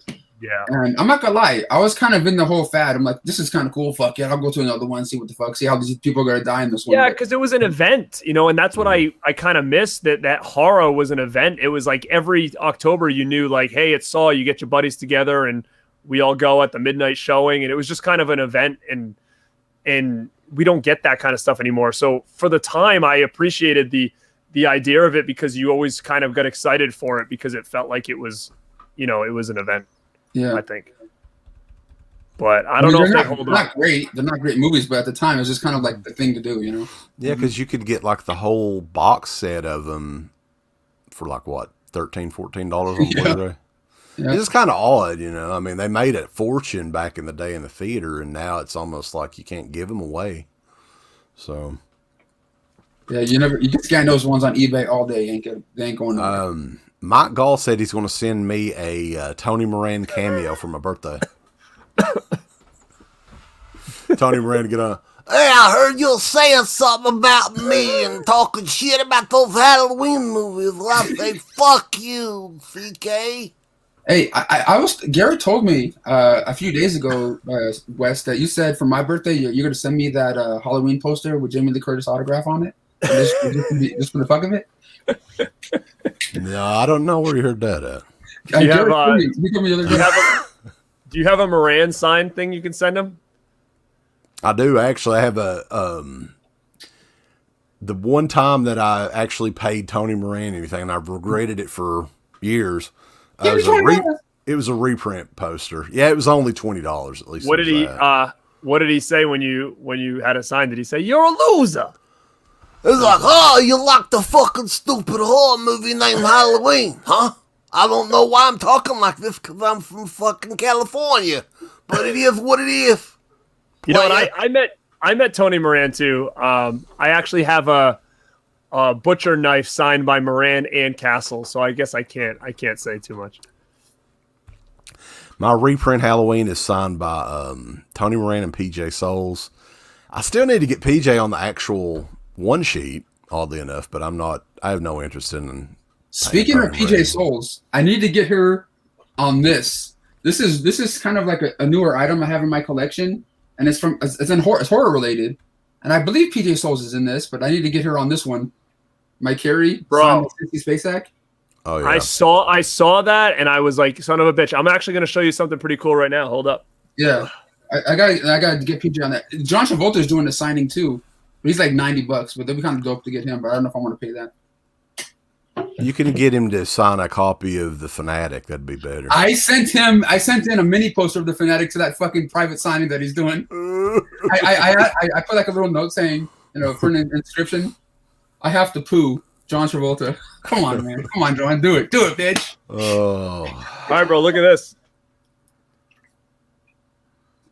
Oh shit. PJ's on there. That's awesome. PJ and what's his name there? The Last American Hero. Yeah. Yeah. But that's pretty cool. I like the carry bucket. Yeah, that is fucking rad, dude. I wish I had that bucket. I'd put that bucket right here. Just fucking like put it on the wall. But Sissy Space Sick there. That's sick. That's nice. I don't think she's ever done a convention, has she? I don't know if I've never seen her. We've got a. This is pre-Dead Pit days. They've got a little like a convention center thing, the Mountain Arts Center here in Prestonsburg. And she was set to speak at some sort of women's rights thing or something over there, right? And like 2 or 3 days before, I had my fucking carry poster ready. I was going to go over there. She canceled. And they ended up getting somebody like, I don't know who it was. I think it was Tony Moran. Yeah, Tony Moran. They ended up getting him. Hey, you fuckers. Fucking nerds. But yeah, that sucks, dude, because I would love to meet her, get her on this. And Travolta, I would love to get signed on this. Travolta was at a convention around here, but canceled last minute. And the same thing happened with Carrie Fisher, and then sadly she passed away. Go to the hollywoodshow.com.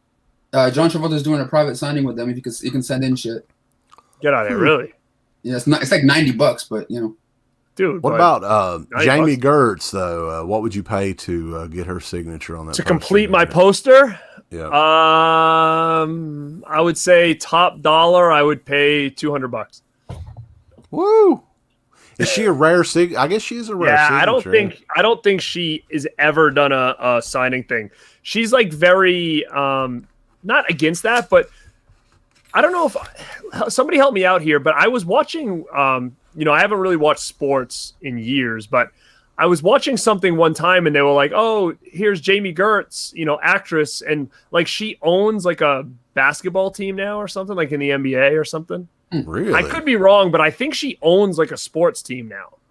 And she doesn't do many conventions, but I would love to meet her. Elizabeth Shue was on my bucket list forever, so I'm glad I got her. And one more that's on my bucket list is Phoebe Cates. That's another big one that I've always wanted to.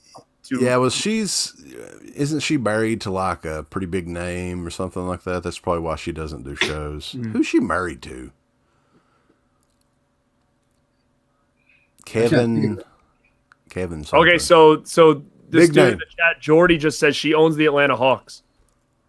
Yeah, so she's got money. She's not. You probably won't complete that poster, Garrett. Sorry. Her husband owns the Hawks, I guess, right? Who's her husband? No. Kevin Kline. There you go. That's Phoebe Cates' fella right there. Yeah. Dave. You guys remember Dave? The movie Dave? Yeah. No. That's Kevin Kline. That's the way where he looked exactly like the president of the United States, and they, I think the real president had a stroke. And Kevin Kline looked exactly like the president, so they made him the president. I never see it. It's like early 90s, I think. Yeah, it was like 91, 92. Mm-hmm. Somebody was asking, I don't know if I can't find it, about they released the trailer for George Romero's amusement park that's going to be on Shudder next month. It's a movie that was made like in the early 70s, and it was considered a lost film. It was originally commissioned, that says, for the Lutheran Society as a project that would showcase the issues of elder abuse and ageism. Wow. And he kind of made something like a little mini horror movie. it actually looks kind of interesting. I was kind of surprised. The trailer looks like it might be okay. Did you guys check it out? No, I haven't seen it. I have not seen the trailer, no. But I mean, anything Romero has done, I'll definitely check out. The guy that let me get his name here. The guy that starred in it was also in Martin, which I know Second Sight's working on the remaster of that too, so that'd be cool. I have a question for you guys in your opinion on what I mentioned this to you yesterday, Wes. Imprint those what are they, 4Ks or Blu-rays coming out? That company Imprint Blu-rays, that's doing them. Is it Blues? Yeah. That are going out of print pretty quickly, I guess. That's the new thing. So everybody's kind of trying to get them. I went on their site the other day to try to grab some stuff, and number one, they're super expensive. It's like to get it shipped and all that stuff, it was going to be almost $40 for one film. And you know, some of the stuff's cool. Like I think Fire in the Sky would have definitely been one that I would have jumped all over. I missed it. It's out of print now. I do love that movie. I think it would definitely be a pretty cool upgrade. But some of the stuff they're putting out, what is it? He's about to show you that he has it and go, fuck. I know he is. But I did pay $39.95 for it. So yeah, like I think on the site it's like $40 plus shipping. So I think you're paying like $45. And I know everybody, it's kind of all the rage right now, but I'm kind of very hesitant about getting into that stuff because, yeah, they have Breakdown, which is a cool movie, I will say. I have it on DVD. Do I think $40 to $45 for an upgrade is worth it for that movie? That could be pushing it. But, like, for instance, they released, like, Mothman Prophecies. Like, am I going to pay $45 for Mothman Prophecies on Blu-ray? You know what I mean? Like, I'm not. But I'm just curious on anybody in the chat or you guys' opinion, like, on the quality, on, you know, do you think that it's worth getting into these things and these movies that they're releasing? Like, I have The Deep on Blu-ray, and it's not even that great. Like, am I going to double dip on it for a better version? I don't doubt it. I'm a cheap bitch, so like $45. I think Wes, you, and me should all email that company and say, "Hey, give us some free shit, man." Dude, you know what? Listen, I'm actually on a list, and I haven't got sent a damn thing, and I try to get stuff all the time. So yeah. But again, I don't have any pull. What am I gonna say? Like, hey, come give me free stuff. I have 200 subs. Like, I don't have anything to use to my advantage. You know what I mean? Like, yeah. I don't know. There's people that have like 200 or 300 subscribers that are getting Mill Creek shit. And well, there's people that I know that were getting Scream Factory stuff and basically just getting it and putting it on Facebook sites because I was buying them from them. So they were getting review copies. They don't even have a YouTube channel. Vinegar so I Syndrome think is they the same might have way. had a website back in the day that hasn't been active in like years. And like they were sending me some of their review copies from Scream Factory. So I would love to get, dude, I've been buying movies for friggin' 25 years. I would love to get some free stuff nowadays. Kevin says Paramount Presents is putting out Breakdown on Blu-ray out here. I don't know if that's true or not. Oh, really? Oh, well, he's betting on it that they will. I mean, that would be a good that movie made big money back in the day. It's kind of surprising that they haven't brought it out yet. And it's a great movie. I love that movie. Yeah, I'll definitely check that. I would like that. There was another one that I was talking to my buddy about the other day that I swore I upgraded it because my DVD is shit quality, and it's one of those horror movies where do you have a horror movie where you've watched and you're like, it's not that great, and then all of a sudden you get an upgrade of it to kind of rewatch it, and you have such a new love for it because the quality was so bad on the DVD that you couldn't enjoy it. For me, it was like Tourist Trap. Like, I never cared about Tourist Trap because the quality on the DVD was so dark. I was like, I never got into it. But as soon as I got that Blu-ray, I was like, dude, this movie is awesome. Yeah. Another one is this movie called Humongous. Do you guys remember that?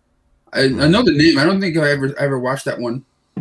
Oh, so I was like, I thought I had it upgraded, so I was looking for it the other day, and I come to find out I don't. And then sure enough, it's out of print from Scorpion. So then I was kind of bummed about that, and I was talking to my buddy because I was like, hey, do you have any extras of this, blah, blah, blah.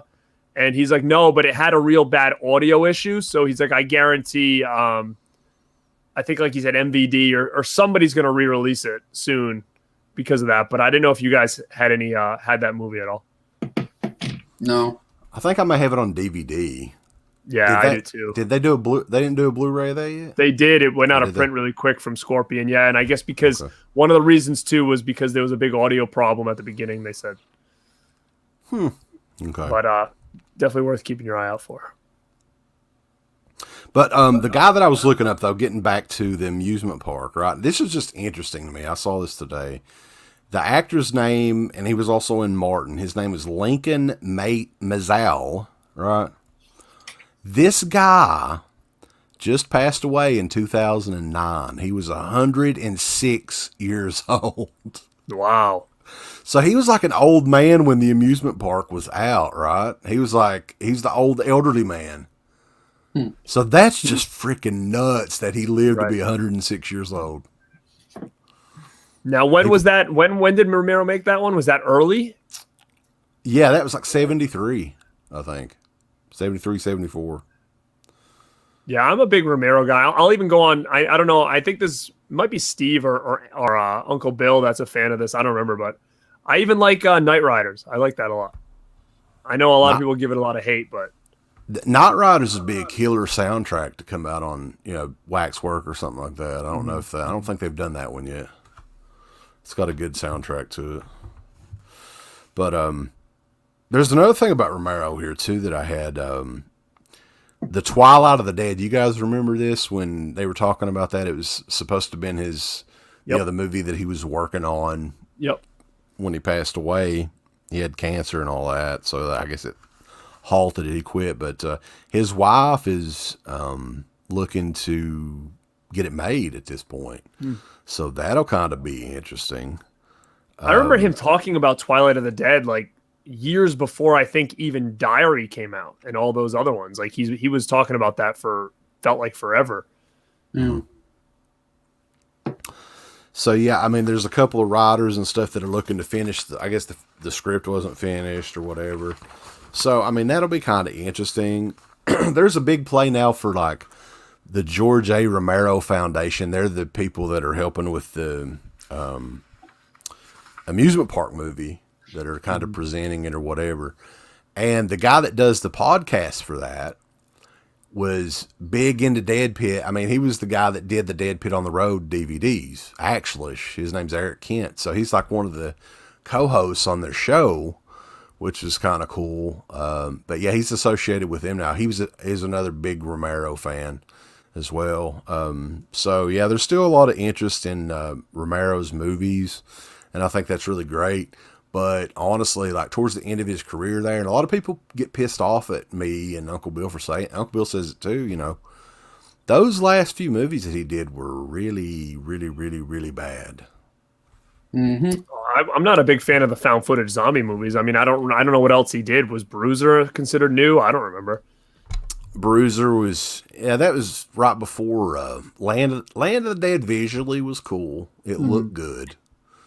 But, it wasn't really that great of a movie. No. But it did give that guy, that one zombie guy, enough cred to go to all these fucking conventions and go, let me sign your DVD for $20. I'm this guy. I was doing the gas in the movie. Yeah, he shows up at the ones around me, too. And, like, the worst one was the last one that he made, I think, Survival of the Dead. Did you guys check that one out? That was It came with Venticular, but fuck that movie. That was unwatchable. So that's one of those movies that you can get for like, $5.99, $4.99 on Blu-ray. So yeah, I got to meet him once at a couple times, but the first time I ever met him at a convention, I got a free autograph and a free picture, thanks to Slippy. Oh yeah, Slippy was like his handler or something at the time. Or whatever. Wow, nice. And like I talked to Slippy at the time. It was the first time I ever saw him. And I was just like, I was talking to him about the game show he was on, like, Ultimate Film Fanatic or whatever it was. I'm like, man, you're that guy from that shit. And he's like, oh, yeah. And then like, he fucking, just go ahead, fuck it. Did you get his autograph too, Sleepy's? Nah, but Slippy, actually, I actually interviewed him once or twice on my YouTube channel. Like when I saw him in person, like Dark Delicacies or whatever the fuck. I'm like, hey, Dead Pit in the house, bitch. He's got a new documentary thing about Pittsburgh filmmaking and stuff that's coming out as well. Slippy Yeah. does? You guys hear about that? Yeah, he's doing his own DVD Blu-ray release. So it's like red shirt Blu-ray or whatever it is. So he's sort of a big deal. Slippy is. Slippy's cool. Is he going to be the one that's going to put out Dead Pit on the Road and up HD? Yeah, If 4K. he's got the money. You can do it. You know the thing that sucks though, guys. And I'll be honest, because he ain't never gonna watch this. All right, the remaining episodes of the End of the Pit documentary, the director offered to give them to Kevin Tenney to sell at conventions, whatever. But for Dead Pit, it's if we want I think it's $4 a disc or something like that if we wanted it. But we have to buy them all. So it'd be about, probably $1,500 or something like that to buy them all. No. Yeah. That sucks, And especially they're because they're just in a fucking closet somewhere, like 500 copies of the movie. Mm-hmm. I got one. I it got is one in my what it is. motherfucking collection. me too. Well, hang on to it because it ain't never coming back out.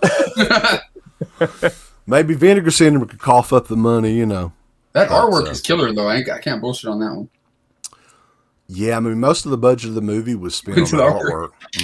It really was because it was the same guy that did Detroit Rock City, and I think he actually did the Chillerama movie that you were in. He did the artwork for that. Yeah, you know that movie's out of print now. That fucking Detroit Rock City, the Blu-ray, I believe. So if you see that in the stores, Oh, yeah? I believe so. I think I just have the DVD of that, actually. Yeah. But while I still have you here, Wes, or while we're still here, how is the health thing going, man? Like the weight loss and are you maintaining and stuff? I've been talking to Garrett about my issue and gaining weight and trying to figure out how to fucking figure out a nice, easy, steady way to fucking lose weight and maintain stuff. But how's it on your end? Yeah, I mean, I've definitely gained some back. I'm in the process. Over the last probably 2 months, I've lost about 15 pounds. So that's like a drop in the bucket, but it's just like a constant struggle, man. It really is. No, me too. It's just, you've got to be consistent with it. And sometimes that's hard to do, especially if you're on the road.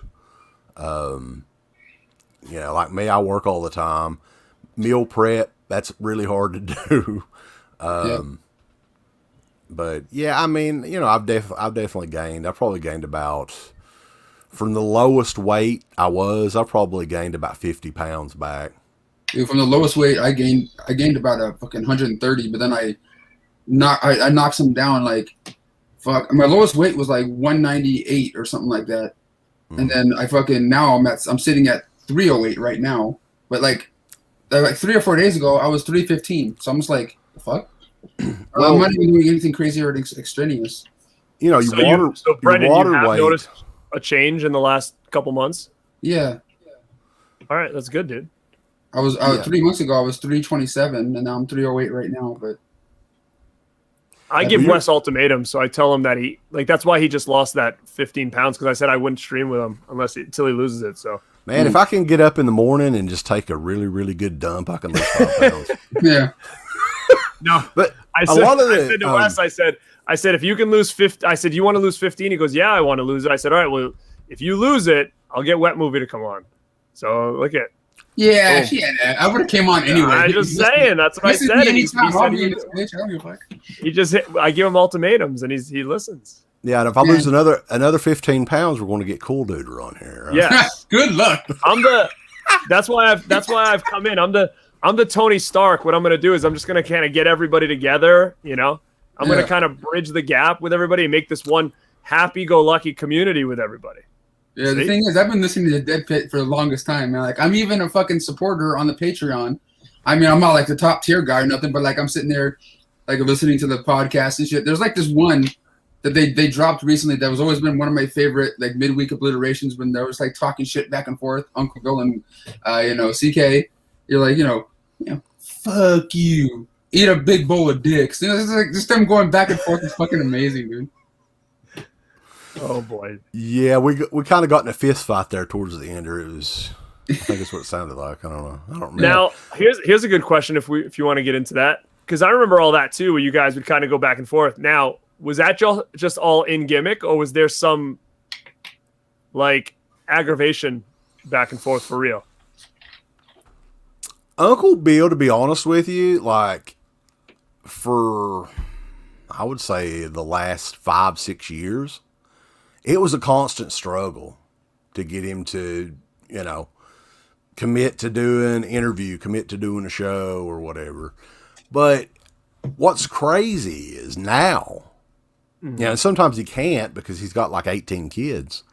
Since we started doing these shows again in COVID and all that, most of these ideas that we're doing are his, and he's the one that's wanting to do them. So, but I mean, most of the time if we're bullshitting on there, talking about, I was smacking him in the face with my dick and stuff like that or whatever.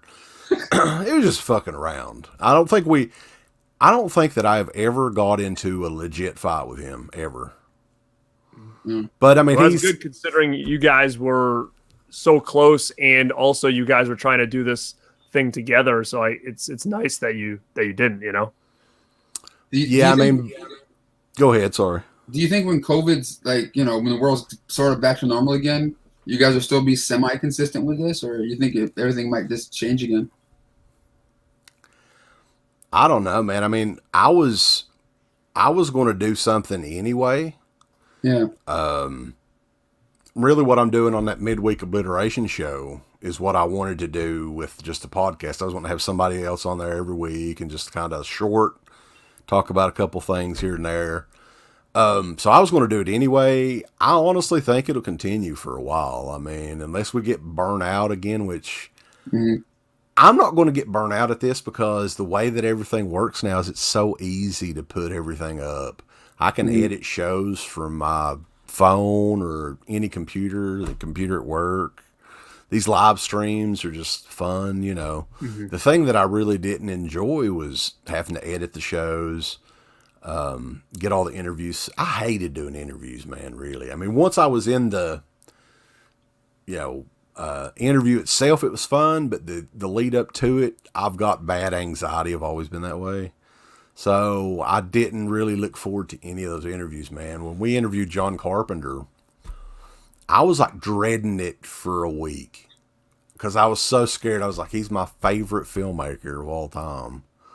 He's going to be a fucking dickhead, right? That's what I was thinking the whole time. Luckily he wasn't. He was actually not too bad, but I don't know. I think it'll continue on though. Yeah. Oh man, but Garrett, dude, when it comes to the weight loss, like I said, like I weighed myself like 2 or 3 days ago. I was 315, and today I'm 308. Not but like 3 or 4 days. Like how is that even possible? I'm not doing anything crazy. I'm just walking and watching what I'm eating. I'm not sweating. Yeah, I mean, everybody's body's different, man. Sometimes like I'll work with somebody and within 4 weeks, like again, it all depends on how much people need to lose and this, that, and this. But there's some people where within 4 weeks of new activity and eating different, they're like, oh my God, 4 weeks, I'm down 30 pounds. This is the best. And then you'll work with somebody and do a very similar thing. And all of a sudden it's like 4 weeks goes by and they're down like 2 pounds and they're like bummed out. Like, what the hell? This isn't working. Yeah. And just stick with it. And then all of a sudden by week 8, they're down like 20 more pounds. And, everybody's body it just works so different. I always just tell people, consistency is really the key. Like, don't try to rush it. Don't try to go too crazy, because the harder you go and the faster it comes off, the faster it can come back on. So, you're kind of better off just going for the long game and just making minor changes, because when you make minor changes, there's always room for improvement. When you make major changes, then you get stuck. Then it's like, where the hell do you go from there? That's how what else do you do? That's how I was with my initial weight loss. Like, I was doing the treadmill like 2 hours a day, like fucking doing. I remember sitting on the other end of the screen going, I don't know how this dude is managing this. Dude, I do not know. I don't think I don't think my body can do that again. Well, I'm sure, I'm almost guaranteed that there was days that you were finishing the day with negative calories. I almost can guarantee it. Oh, it was happening.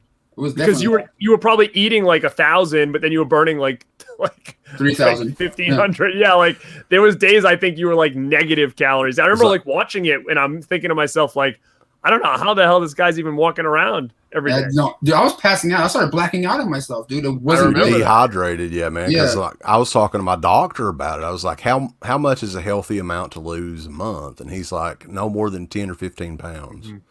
Because if you lose more than that, you'll just gain it right back, or you'll get sick.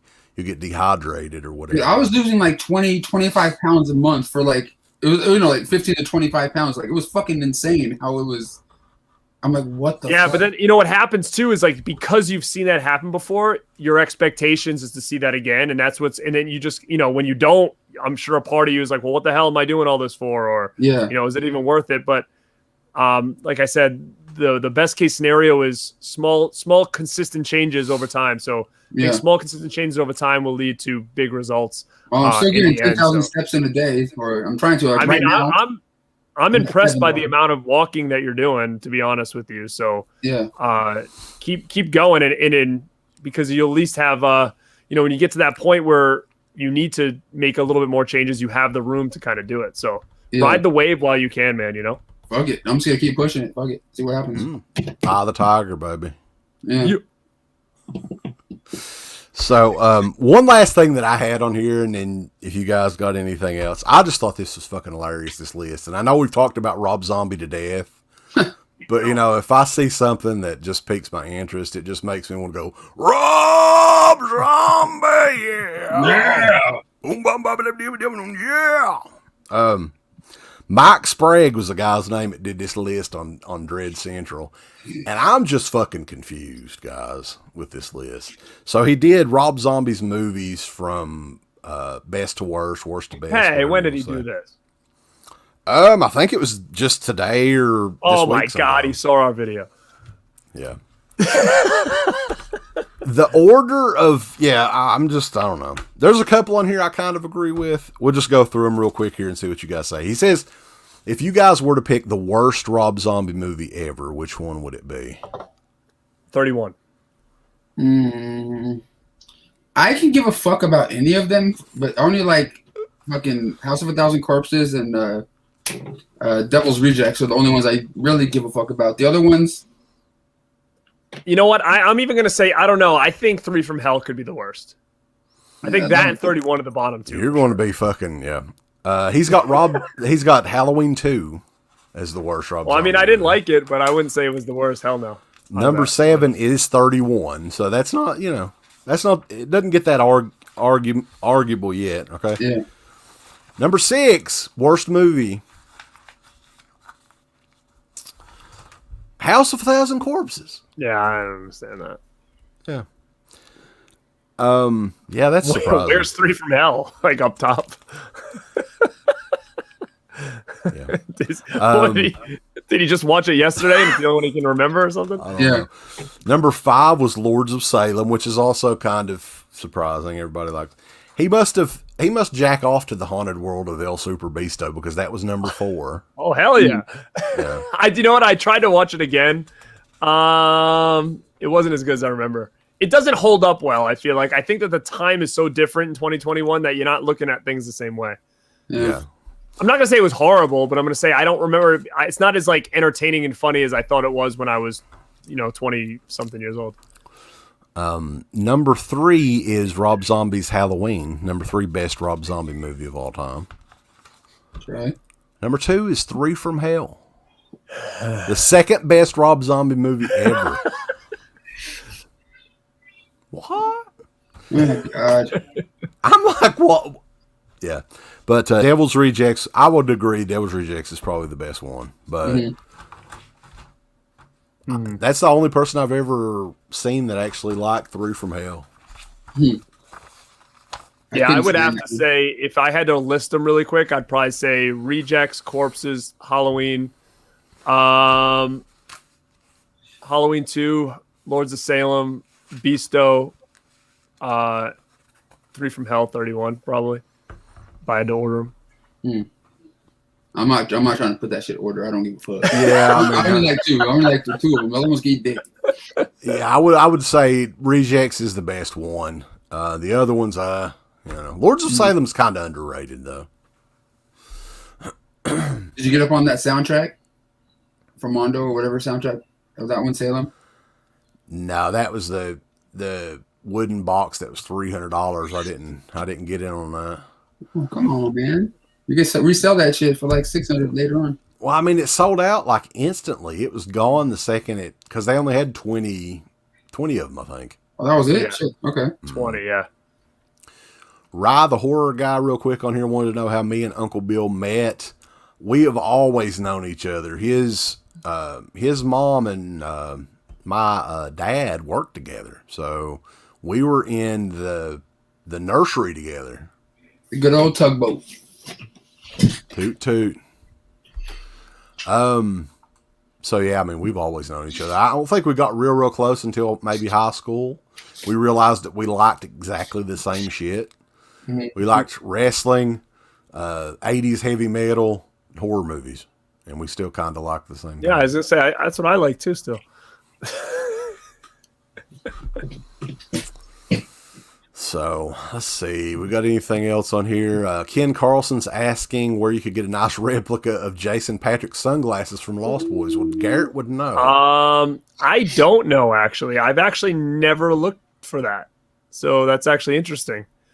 I will check it out. I'll take a look. All right, guys. Well, I don't have anything else really on here. Do you guys have anything else you want to talk about? I don't want to.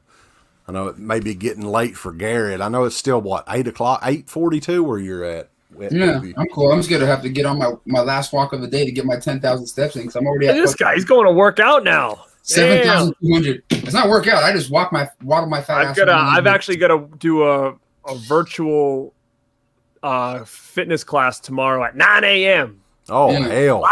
On a Saturday. On a Saturday. Oh, yeah. But after my walk, I'm going to go live on my grinder. So if anybody wants to come to my grinder and fucking, send some donations my way. No, watch. He's gonna go live tonight at like midnight. Watch. I'm good. He'll be like, I'm back.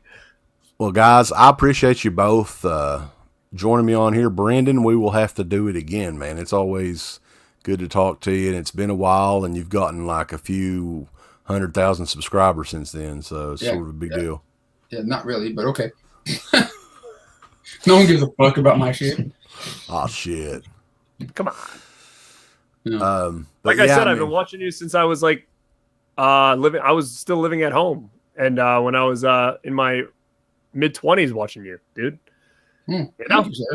Yeah. He grew up watching you, basically, is what he said. I used to turn it on and be like, "It's Tuesday. What the hell's out? I need to go to the store."